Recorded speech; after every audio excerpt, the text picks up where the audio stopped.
Bom dia, amados irmãos, graça e paz, amém? Você que está nos assistindo, hoje nós vamos estar fazendo a transmissão de manhã, e que Deus possa estar abençoando a sua vida, que está em casa também assistindo. E eu vou convidar os irmãos a colocarem em pé, vamos estar nos alegrando, vamos estar louvando o nome do nosso Senhor Deus com esse primeiro cântico, Brilha Jesus.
Pode se assentar.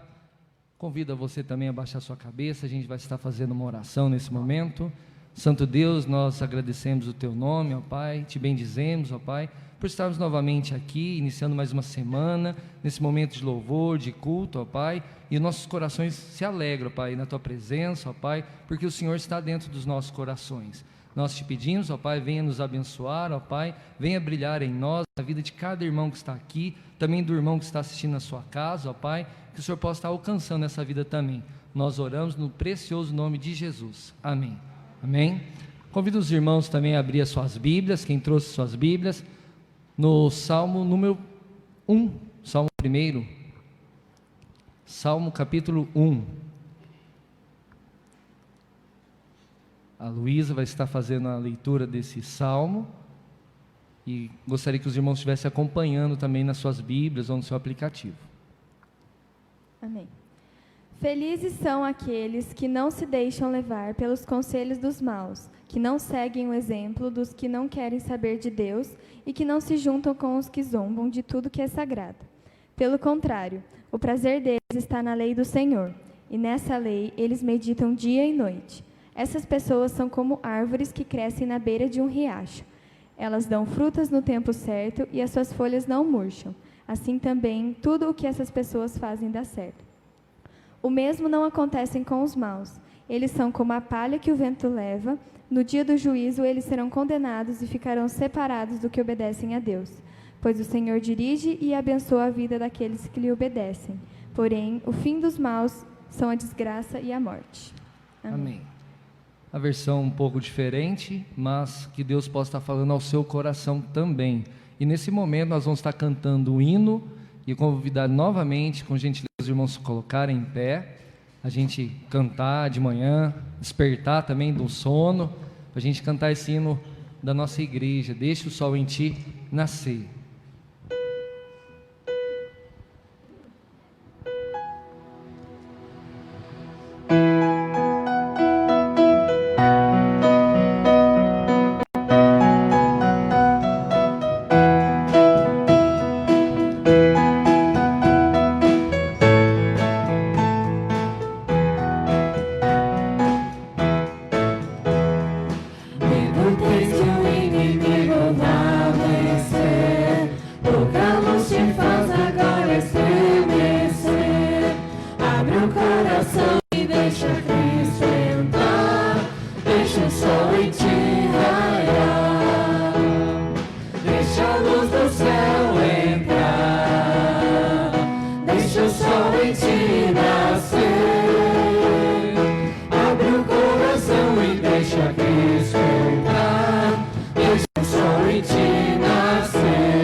Graça e paz, e bom dia àqueles que ainda não cumprimentei hoje, não estive por perto, todos são bem-vindos em nome de Jesus. Hoje, excepcionalmente, o nosso culto está sendo transmitido pela manhã, né? Já que a nossa equipe à noite não poderá fazer a transmissão, então, tecnicamente é o mesmo culto, tá? Então, já temos alguns irmãos que estão assistindo em casa, Deus abençoe vocês, que estão em casa recebendo agora a mensagem, recebendo os cânticos, recebendo a oração, recebendo a palavra. Deus abençoe a cada um, que a ministração do Espírito Santo seja feita em cada coração, em cada família, em cada lar. Amém. Bom, gente, lembrar que no próximo domingo, é o último domingo do mês, e nós vamos celebrar o culto das primícias. O que é o culto das primícias? É uma oportunidade para todos nós, desculpem, culto de ações de graça. Eu estou confundindo aqui com o calendário da agência. Então, se torna aí, não é culto das primícias, é culto de ações de graça. É uma oportunidade para nós agradecermos a Deus o fato de o que Ele nos fez este ano, nos sustentou. É um ano muito difícil para alguns, mas nada faltou. Você está agradecido a Deus? Então, domingo que vem é um culto só para agradecer. Então, os irmãos que quiserem trazer alguma oferta especial em termos de, querem trazer alguma coisa que simbolize o que Deus fez durante o ano, pode trazer panetone, pode trazer brinquedos, desde que sejam brinquedos novos que serão doados para as crianças. Pode trazer doce, balinhas, alguma coisa assim, chocolate, se quiserem. Não importa. E podem trazer também, se quiserem, uma oferta simbolizando. Vai ter um envelope especial para oferta de ações de graça, né? Simplesmente para você dizer: Senhor, foi tremendo o que o Senhor fez esse ano. Foi maravilhoso o que o Senhor fez esse ano. A despeito de tudo que nós enfrentamos, de ter sido um ano que está chegando no final, nós estamos aí no penúltimo mês, né? E um ano que praticamente não podemos abraçar as pessoas, não podemos nos relacionarmos muito com as famílias e tal, mas um ano em que a misericórdia de Deus foi imensa na nossa vida. Aleluia, né? Então, por isso, domingo que vem nós teremos o nosso culto de ações de graça. Tá?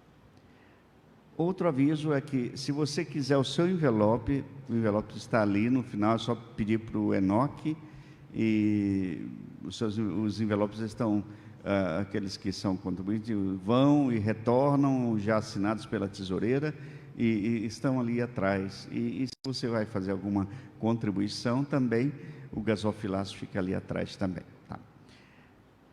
Muito bem, vamos ver essa semana o que a tia Luri é essa moça que está aqui na frente, né?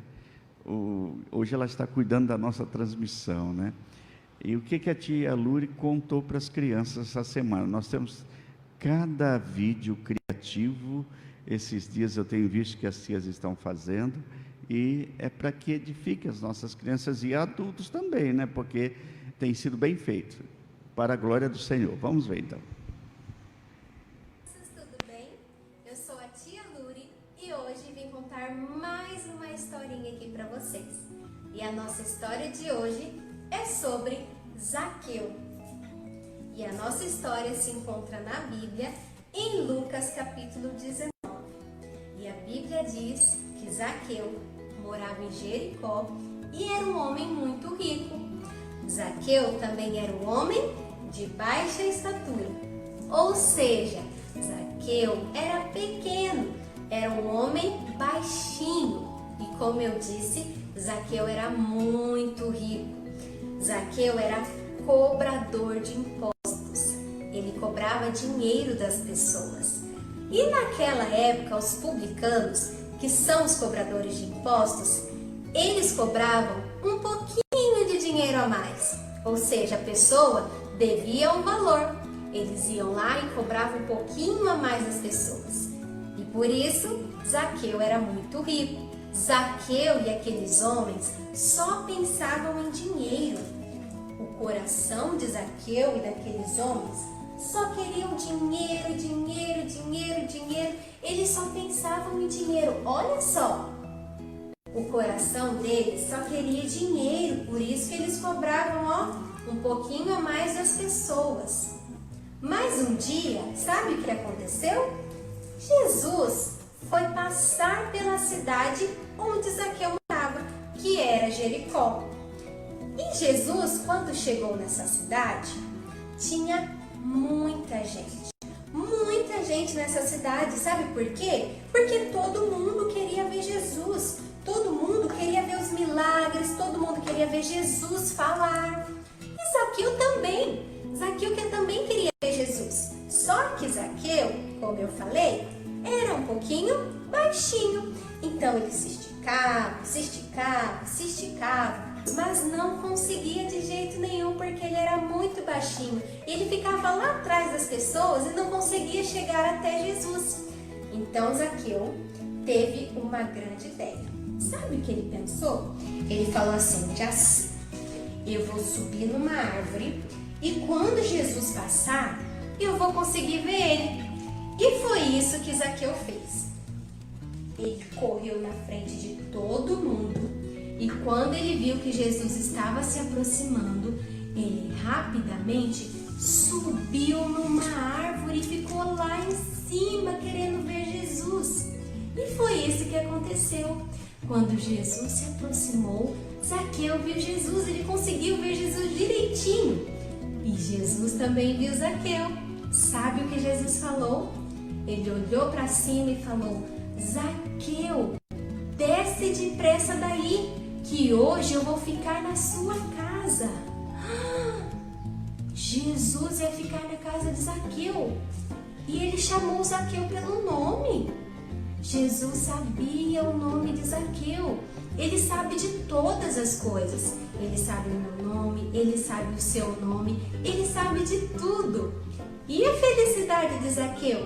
Zaqueu ficou muito feliz e foi isso que ele fez. Ele desceu rapidamente de lá daquela árvore e ele, claro, levou Jesus até a sua casa. Olha só, Zaqueu levou Jesus até a sua casa. E quando chegou lá, sabe o que Zaqueu falou para Jesus? Ele falou: Senhor, hoje eu vou dar para os pobres metade de tudo que eu tenho aqui. Metade dos meus bens eu vou dar tudo aos pobres. E se eu enganei alguém ou se eu roubei alguma coisa de alguma pessoa, hoje eu vou devolver para essa pessoa 4 vezes mais. Olha que atitude linda de Zaqueu. Zaqueu falou: hoje eu vou dar metade de tudo que eu tenho para os pobres. E o que eu roubei e quem eu enganei, eu vou dar 4 vezes mais. Olha que atitude linda de Zaqueu, não é mesmo? E sabe o que Jesus falou para Zaqueu? Jesus falou: hoje veio salvação a essa casa. Ou seja, naquele momento, Zaqueu já não pensava mais só em dinheiro. Agora, no coraçãozinho de Zaqueu, só tinha Jesus. Zaqueu só pensava em Jesus agora. Zaqueu tinha se arrependido de tudo que ele tinha feito de errado, do dinheiro a mais que ele pegou das pessoas, de quem ele enganou. Olha que bonito, não é mesmo? Agora Zaqueu tinha Jesus dentro do seu coração. E você também pode ter Jesus no seu coração hoje. Se você já pediu para que Jesus venha morar no seu coraçãozinho, amém. Isso é muito bom, isso é muito importante. Agora, se você ainda não fez esse pedido, não pediu para Jesus ir morar no seu coração, peça para que ele venha morar no seu coração e faça como Zaqueu. Se arrependa de tudo de errado que você fez. Peça perdão para Jesus. Se você mentiu, sabe aquela mentirinha que você contou, a desobediência, você desobedeceu seu pai, o coleguinha que você empurrou, peça perdão para Jesus de todos os seus pecados e peça para que ele venha morar no seu coraçãozinho, assim como ele veio no coraçãozinho de Zaqueu. Então, crianças, essa foi a nossa história de hoje e espero que vocês tenham gostado. E agora a tia vai ensinar uma musiquinha para vocês que conta, ó, a história de Zaqueu. Vamos lá? Zaqueu pequeno, quase um anão, desejava ver Jesus. Então subiu numa árvore lá, onde a rua o mestre conduz. E o Salvador para ele olhou, quando ia ali passando, e disse: Zaqueu, desce depressa, porque na sua casa eu vou pousar. Porque na sua casa eu vou pousar. E bem depressa Zaqueu desceu, e com alegria recebeu Jesus. E com alegria recebeu Jesus.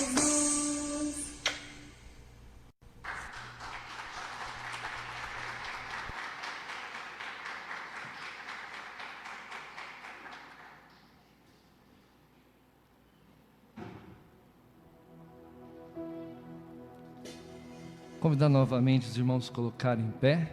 Nós vamos estar louvando a Deus com mais 3 cânticos.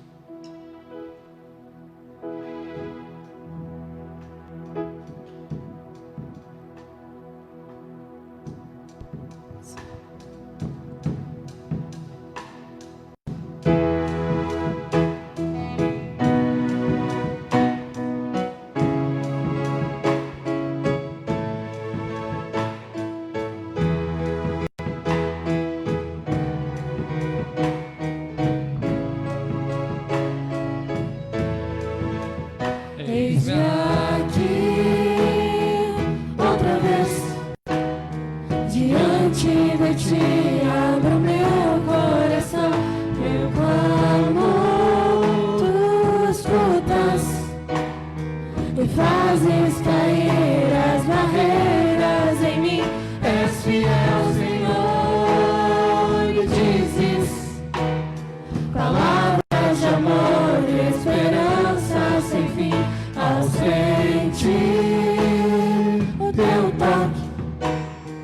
por tua bondade libertas meu ser no calor deste lugar.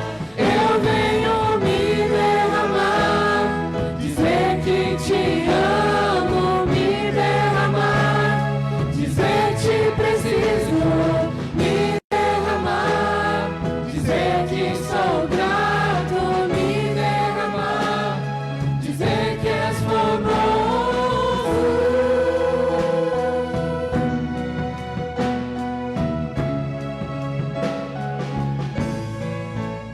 Eis-me aqui outra vez, diante de ti abro meu coração, eu clamo, tu escutas e fazes cair as barreiras em mim. És fiel, Senhor, e dizes palavras de amor, esperança sem fim. Ao sentir teu toque, por tua bondade libertas meu ser do calor deste lugar. Eu venho me derramar, dizer que te amo, me derramar, dizer que preciso, me derramar, dizer que sou grato, me derramar, dizer que és famoso, me derramar, dizer que te amo, me derramar, dizer que preciso, me derramar, dizer que sou grato, me derramar, dizer que és famoso.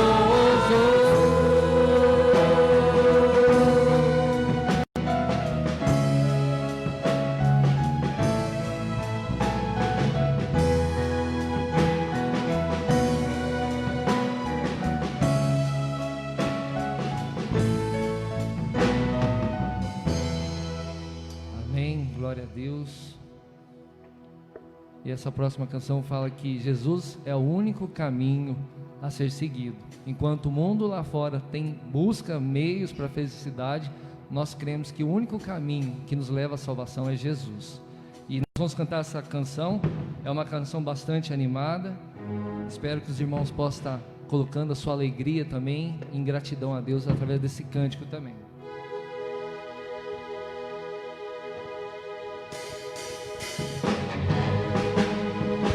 As palmas.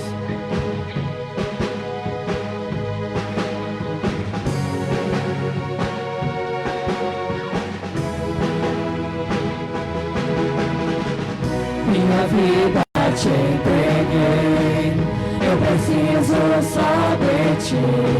Se te procuro sempre eu vou te achar. Em tempos de aflição eu sei, primeiro a ti eu vou buscar. Nada sou sem ti, ó meu Senhor. Jesus, eu sei, és o único caminho pra mim. Jesus, eu sei, és o único caminho pra mim.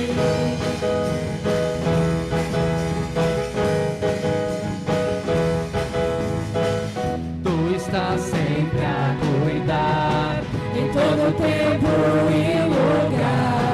Tua graça vem, transborda o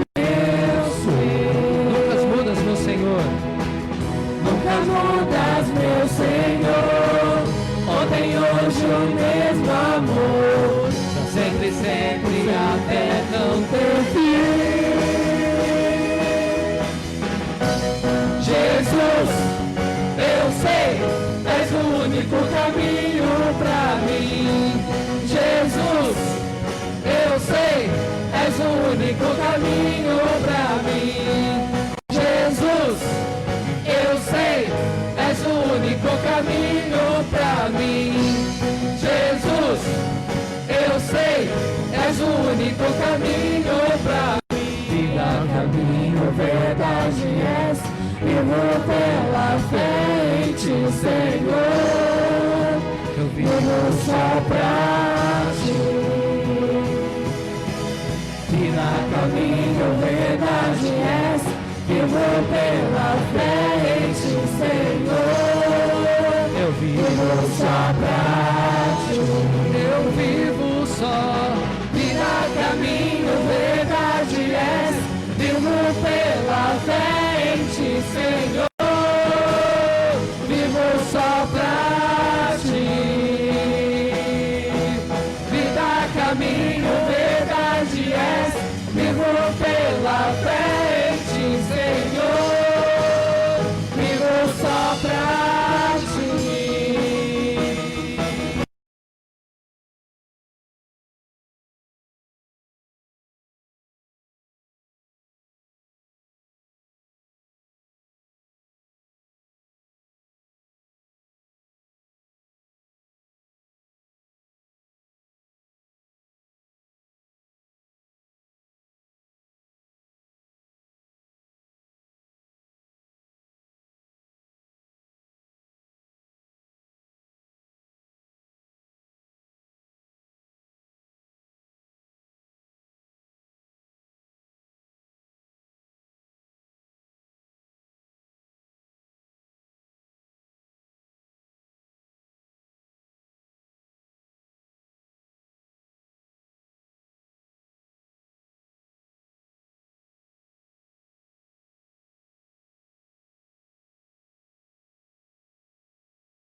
chegam a dizer: Senhor, eu estou fazendo tudo certinho, tudo bonitinho, participo de todos os trabalhos da igreja, entrego fielmente o meu dízimo e as minhas ofertas, envolvo-me em todas as atividades especiais da igreja, e agora, na época da pandemia, também nos cultos online, transmissões, participo de vários ministérios ao mesmo tempo, enfim, acho que posso agradar a Deus com tudo isso que eu faço e com tanta coisa que eu possa fazer por Ele.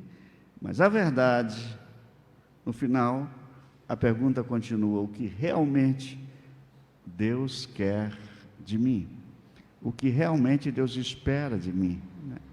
Essa é a grande pergunta. E para responder essa pergunta, abra sua Bíblia no 5º livro da Bíblia, que é o Deuteronômio, capítulo 10. Livro de Deuteronômio é o 5º livro da Bíblia, capítulo 10, versículo 12 e 13. São apenas 2 versículos. Agora, pois, ó Israel, o que é o que o Senhor requer de ti? Não é que temas o Senhor teu Deus e andes em todos os seus caminhos, e o ames e sirva ao Senhor teu Deus de todo o teu coração, de toda a tua alma, para guardares os mandamentos do Senhor e os seus estatutos que hoje te ordeno para o teu bem? Pai, que teu Espírito Santo nos dê a facilidade de comunicarmos a palavra do Senhor aos corações. Que as palavras dos meus lábios e o meditar do meu coração sejam agradáveis à tua presença, ó Senhor, em nome de Jesus. Amém.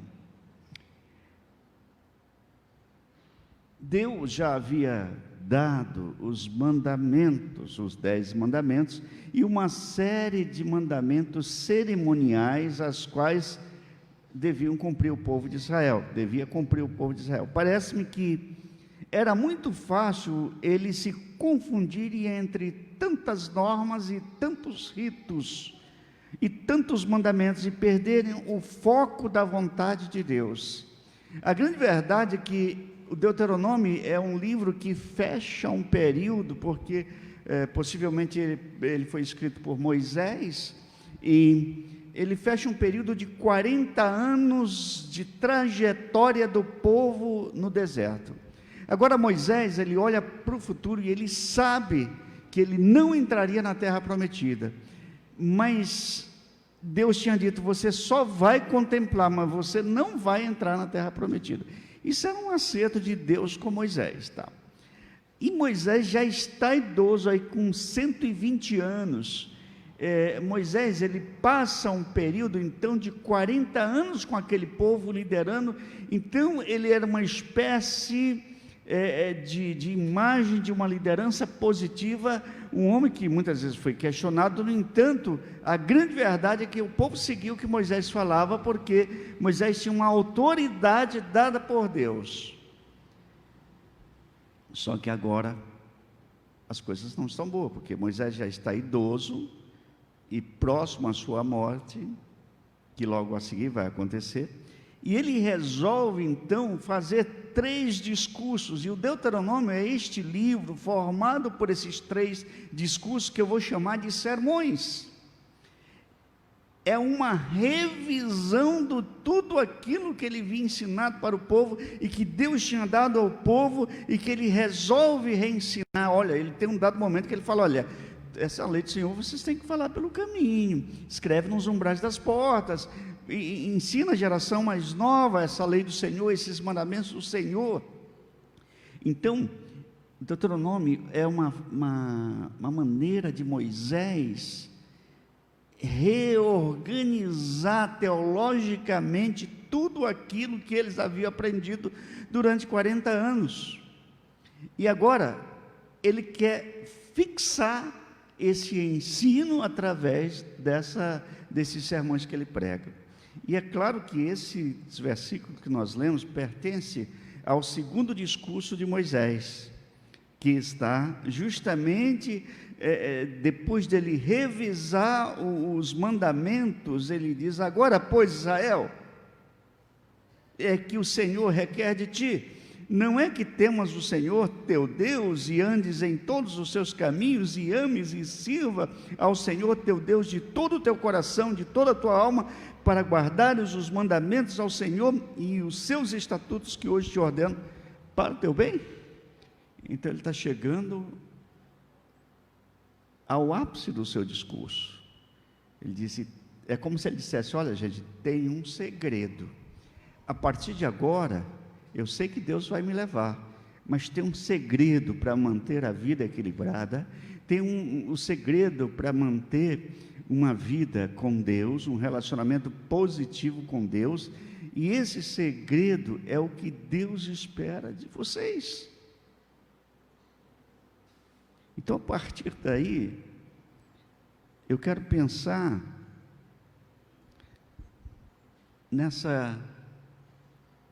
naquilo que Deus espera de mim.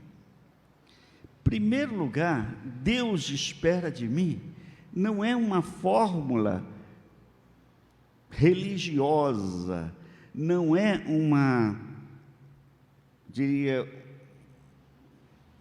uma frequência diuturna na sua igreja, na sua religião. Mas, em primeiro lugar, o que Deus requer de nós é que nós o temamos. Mas o que é temor do Senhor? Muitos acham que temor do Senhor, e há uma verdadeira confusão semântica ou conceitual sobre temor do Senhor. Muitos pensam que temor do Senhor é ter medo de Deus. Olha, não faz isso, porque Deus vai te punir. Aliás, muitos cresceram com essa ideia, né? Você já ouviu alguma coisa desse estilo? Não anda na igreja que Deus vai te castigar.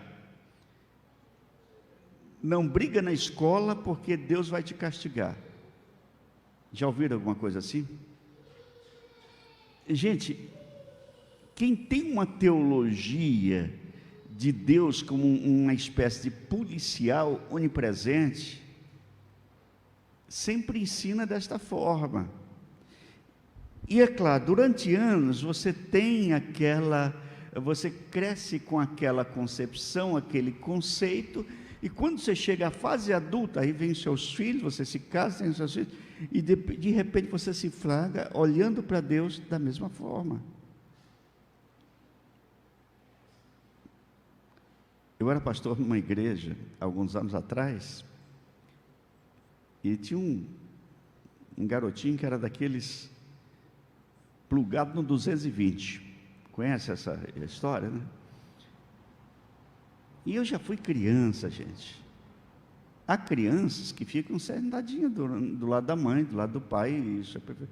Mas há outras crianças não, e às vezes filhos da mesmo casal, às vezes são irmãos. Uns gostam muito de andar e de fazer arte, outros são mais tranquilos. E às vezes da mesma família, tá? O senhor Elias, que teve vários filhos, sabe disso, né? E aqui tem vários, tá lá o Luiz Acácia, com 3 filhos, garanto que tem um comportamento diferente.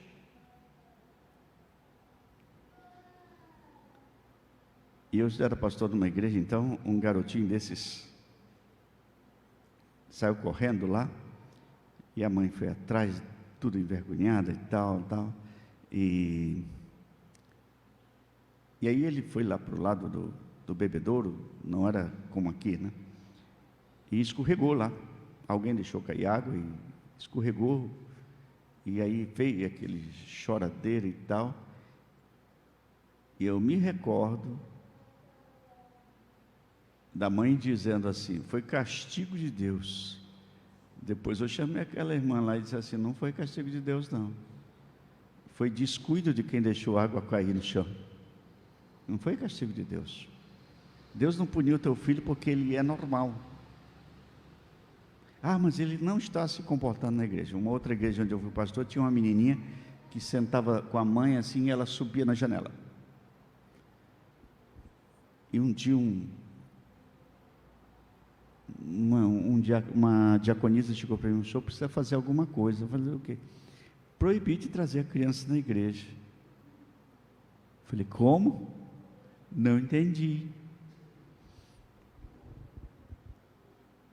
Porque ela está atrapalhando Deus agir. Era a fundamentação. Você sabe que a gente vai acostumando com conceitos que são absolutamente antibíblicos, que não tem nada a ver. Eu estava olhando aqui, a Luísa estava bem ali, e durante a música mais animada, ela estava ali animada, pulando, e olhando para ela e ri.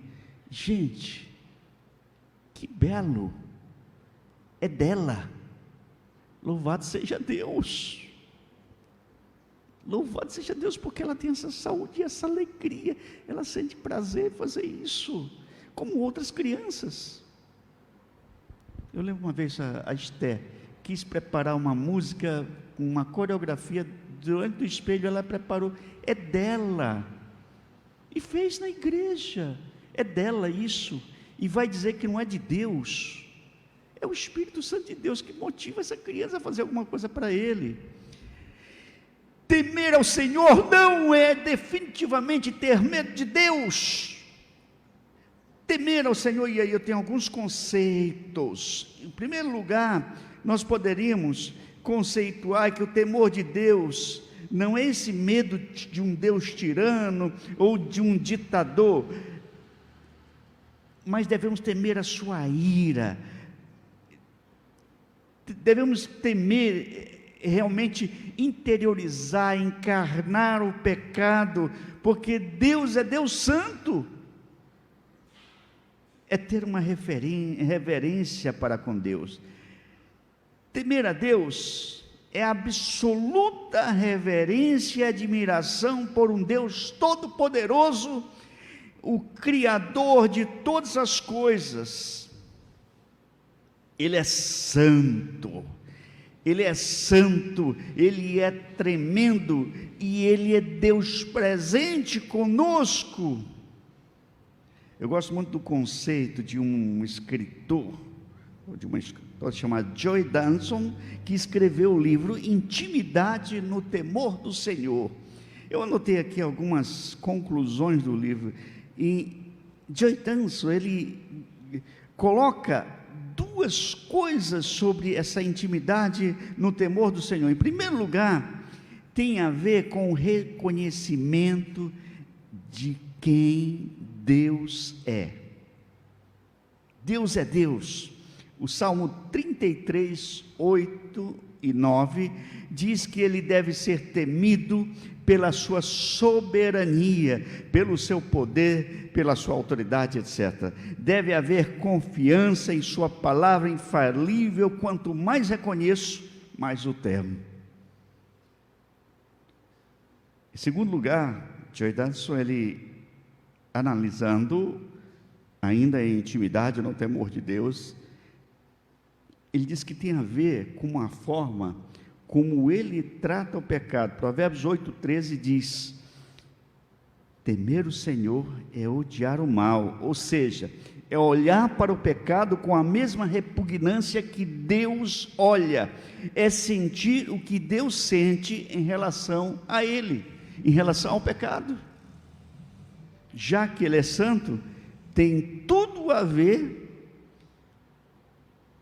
nós entendermos que o pecado não combina com Deus e não combina com as pessoas que amam ao Senhor. Então, em primeiro lugar, o que Deus requer de mim?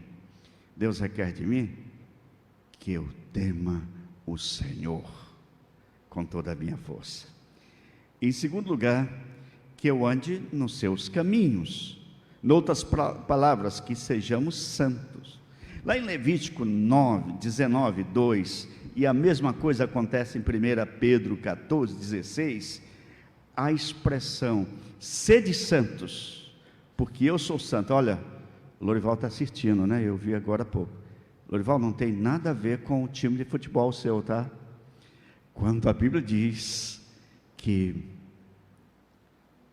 para sermos santos, como Deus é santo, para sermos consagrados, para termos uma vida legal, uma vida distante do pecado. Andar nos caminhos é andar em santidade. Temos a oferta para andar em vários caminhos, mas basicamente todos eles se resumem em apenas em dois: o que leva à vida e o que leva à perdição. Mateus 7, 13 e 14. Andar nos caminhos do Senhor significa andar em santidade, escolhendo sempre o que tem a ver com as orientações. Lá em Romanos 12, 2 diz assim: não vos conformeis com este século, mas transformai-vos pela renovação do vosso entendimento. Ah, sim. Efésios 5, 18 diz: não vos embriagueis com vinho no qual há dissolução, mas enchei-vos do Espírito. Isto é andar nos caminhos da santidade do Senhor. Portanto, andar tem a ver com praticar, é viver numa dinâmica divina, é dizer não ao pecado e sim a Deus. Creio que o nosso grande problema não seja a falta de conhecimento intelectual de Deus, ou a falta de conhecimento intelectual do que Deus quer, mas o nosso grande problema é a falta de disposição em praticar a palavra do Senhor, em viver na palavra do Senhor, em viver da palavra, orientado pela palavra do Senhor. Eu sempre digo que quando você entrega a sua vida a Deus, você passa por o caminho da conversão, e aí os seus pecados são perdoados. Aí sua Bíblia chama de justificação.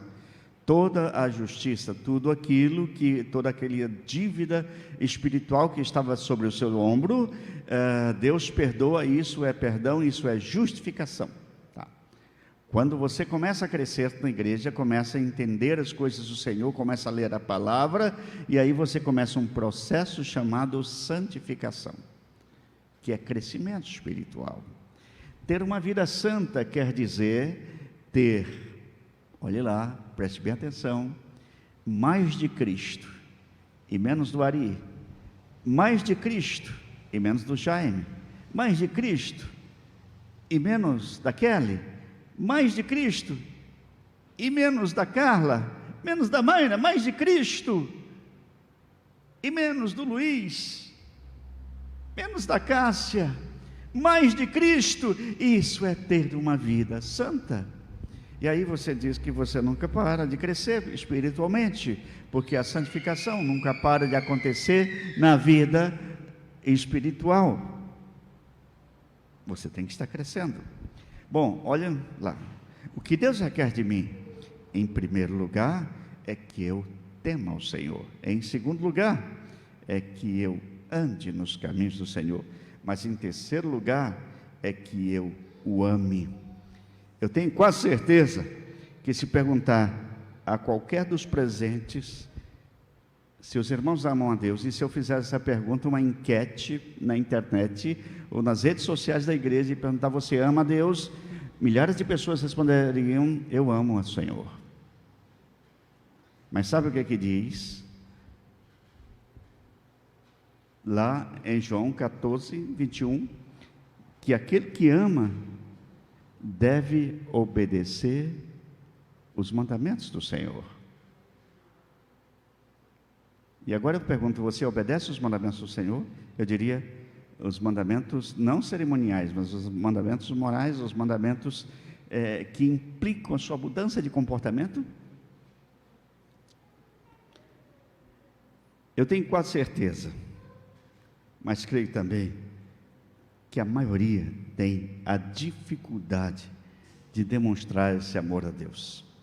Amar a Deus não é necessariamente um assentimento intelectual, em termos de: olha, eu sei quem é Deus, eu amo ao Senhor e tal. Eu também amo laranja, gosto muito de laranja, mas eu chupo a laranja e jogo o bagaço fora. Eu gosto muito de cafezinho, e eu tomo um cafezinho e o copinho descartável jogo no lixo. Eu quero dizer para você que às vezes as pessoas dizem que amam a Deus, mas quando elas precisam de Deus, elas buscam em Deus, e Deus as socorre, e no entanto, ela se afasta de Deus, porque agora Deus é descartável. Deus já foi usado necessariamente aquilo que absolutamente precisava, então não há mais necessidade naquele momento de ter algo com Deus, nenhum relacionamento com Deus. Você ama Deus, e é interessante que o texto diz assim, observem bem, você está com a Bíblia aberta em Deuteronômio, capítulo 10, versículo 12 e 13, diz que o amor de Deus leva a pessoa a servir-lhe de todo o coração e alma. Na verdade, o nosso serviço a Deus deve ser uma consequência do amor que temos por Ele. Olha o que se requer, diz o texto, né? Que o ames e sirva ao Senhor. É interessante que para falar do serviço ao Senhor, antes ele fala de amor. Porque não existe serviço sem amor. Porque se houver serviço sem amor, vira ativismo. Alguns anos atrás eu conversava com um senhor, e ele dizia assim, eu não acredito mais na igreja. Eu acho a igreja um negócio completamente ultrapassado.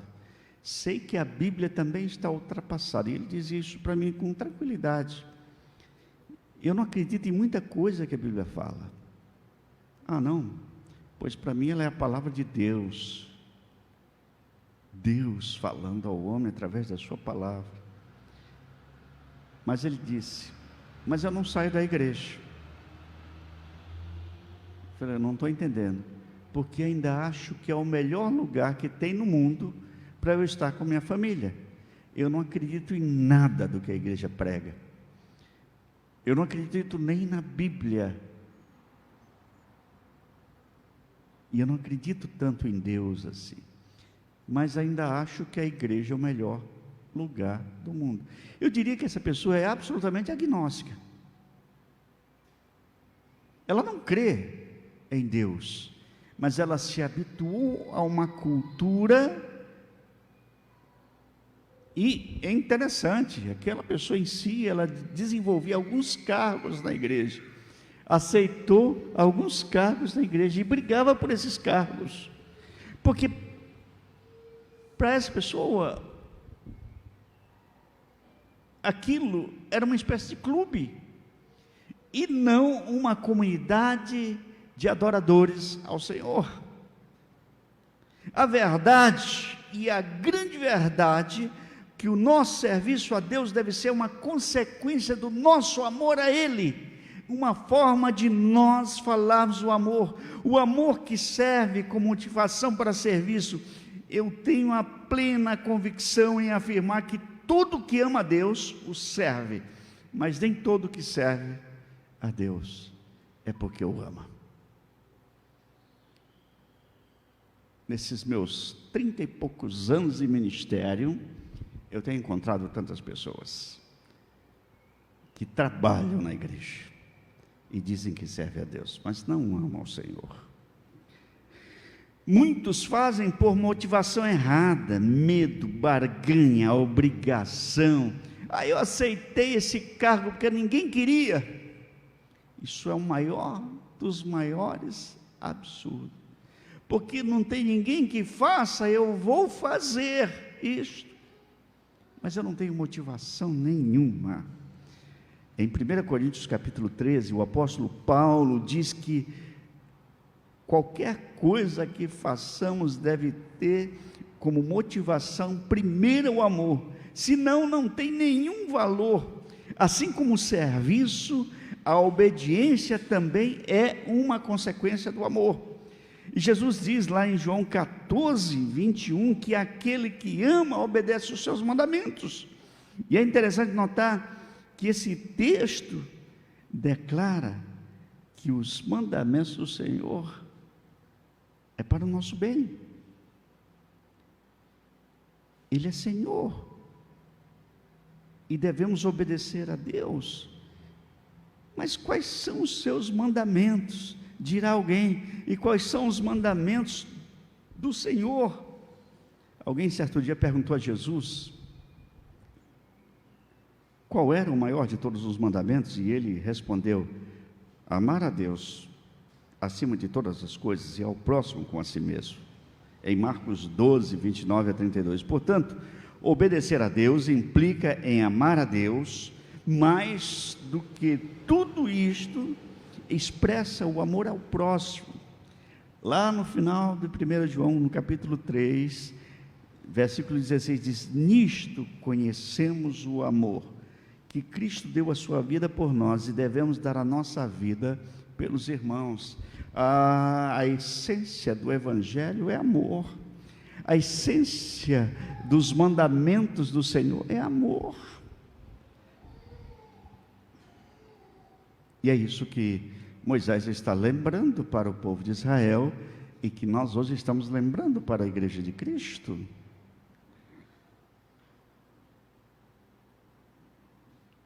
E só para a gente responder a primeira pergunta,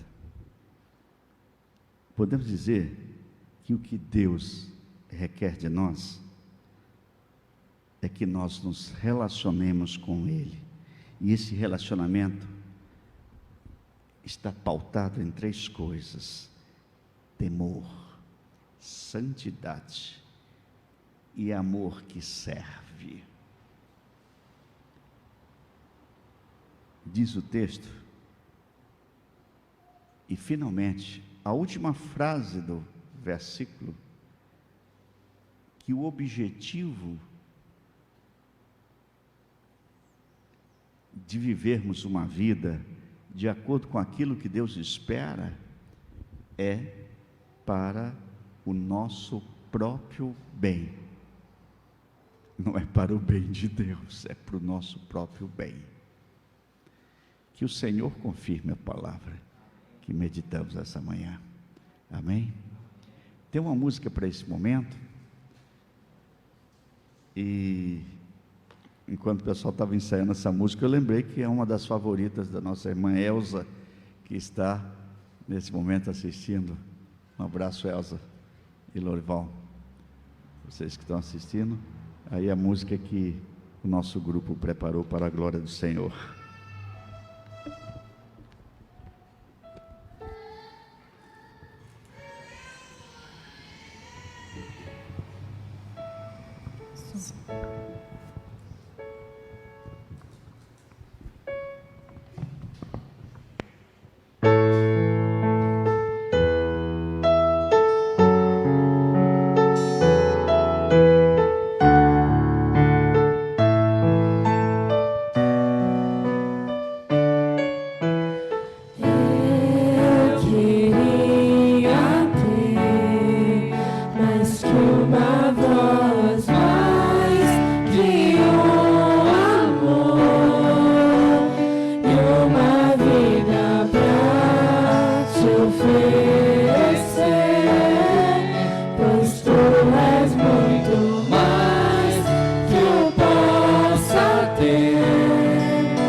Tu és o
Nós queremos orar por você nesse momento.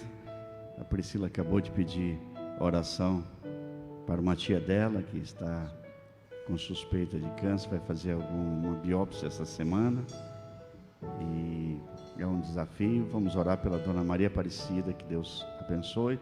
Vamos continuar orando pelos irmãos que têm nos pedido, que têm apresentado seus pedidos. Senhor, no nome de Jesus, te louvamos. Entendemos o que o Senhor requer de nós. Entendemos que devemos temer ao Senhor de coração. Não ter medo do Senhor, mas nos deleitarmos com a tua soberania, com o seu poder. Entendemos, Senhor, que o Senhor deseja que nós andemos numa vida de santidade, uma vida correta diante de Ti, uma vida comprometida contigo. E nós devemos amar e servir ao Senhor com alegria.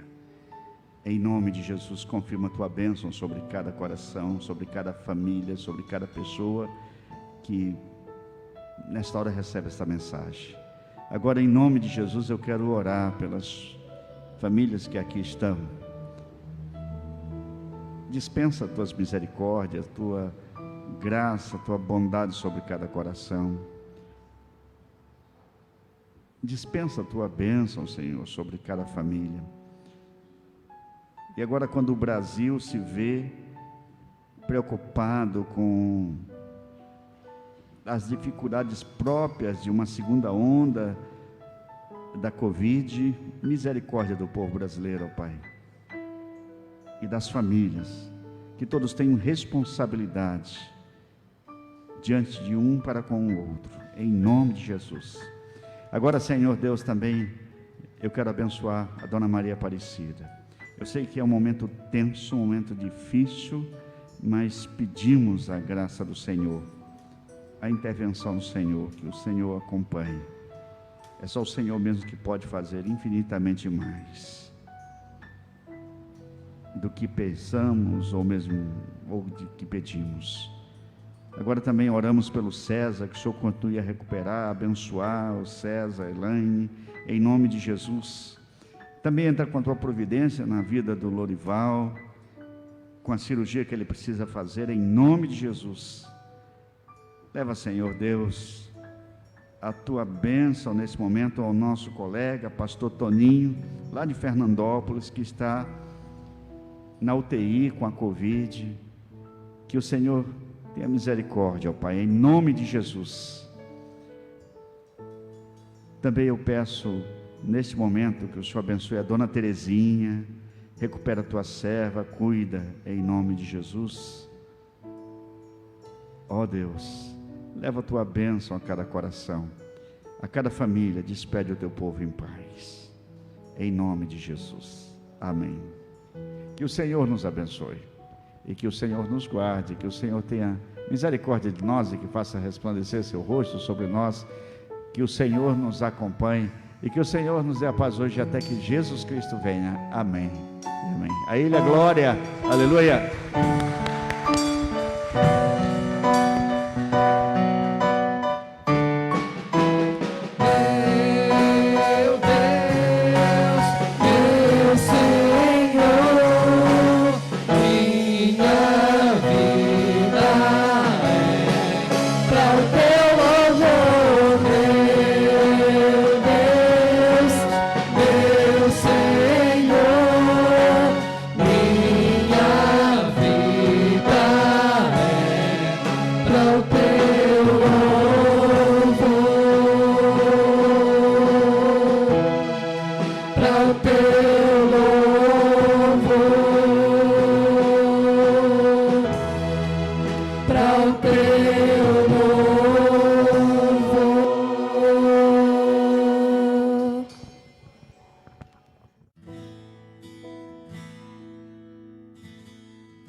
Aquieta minha alma,